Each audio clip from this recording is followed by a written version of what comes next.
सृष्टि की रचना से पहले जो था वो केवल एक था, शिव। वे आदियोगी हैं, वे तपस्वी हैं, वे विरक्त हैं। परंतु एक क्षण ऐसा भी आया जब ब्रह्मा, विष्णु और समस्त देवताओं ने उन्हें विवाह के लिए मनाने का निश्चय किया। यह है वही कथा शिव विवाह की, जहाँ संन्यास और संसार का संगम होता है। हर हर महादेव। सती ने जब अपने पिता दक्ष द्वारा शिव का अपमान सहन न कर आत्मदाह कर लिया, तो शिव ने अपना सब कुछ त्याग दिया। शिव कहते हैं, अब मैं किसी भी सांसारिक बंधन में नहीं पड़ना चाहता। मेरा जीवन अब केवल ध्यान और तप में ही बीतेगा। हिमालयराज की कन्या पार्वती सती का पुनर्जन्म थी। उनके हृदय में केवल शिव बसे थे। बचपन से ही उन्होंने संकल्प लिया, पति रूप में केवल शिव।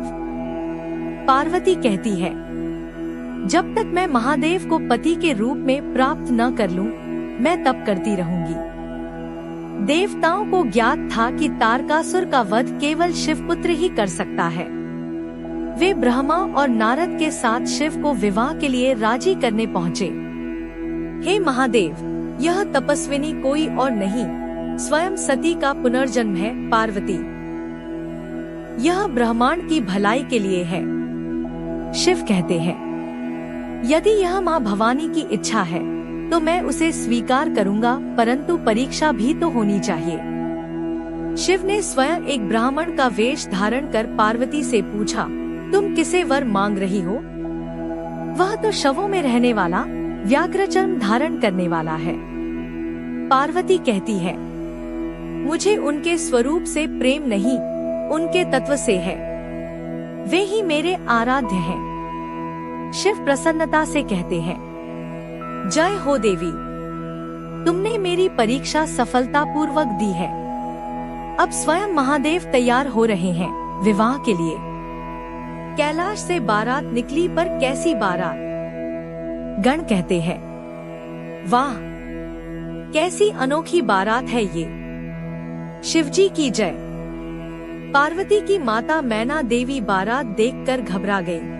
ये कैसा वर चुना है मेरी बेटी ने? मैना कहती है, अरे, कोई भूत पिशाचों में विवाह करता है क्या? हिमालय देवी, ये रूप केवल माया है, सच्चा शिव तो अनंत सौंदर्य और ज्ञान का भंडार है। हिमालय पर्वत की कंदराओं में, प्रकृति के साक्षी में, संपूर्ण ब्रह्मांड ने इस दिव्य विवाह को देखा।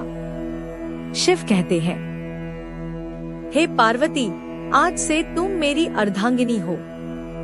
शक्ति और शिव का मिलन अब संपूर्ण सृष्टि का कल्याण करेगा। जब शिव और शक्ति एक होते हैं तो समस्त जगत में संतुलन स्थापित होता है। इसी से जन्म होता है कार्तिकेय का, जो तारकासुर का वध करता है। यह विवाह केवल एक युगल का नहीं, यह सनातन के दो स्तंभों का मिलन है, शिव और शक्ति का, ध्यान और भक्ति का, निर्वाण और संसार का। हर हर महादेव।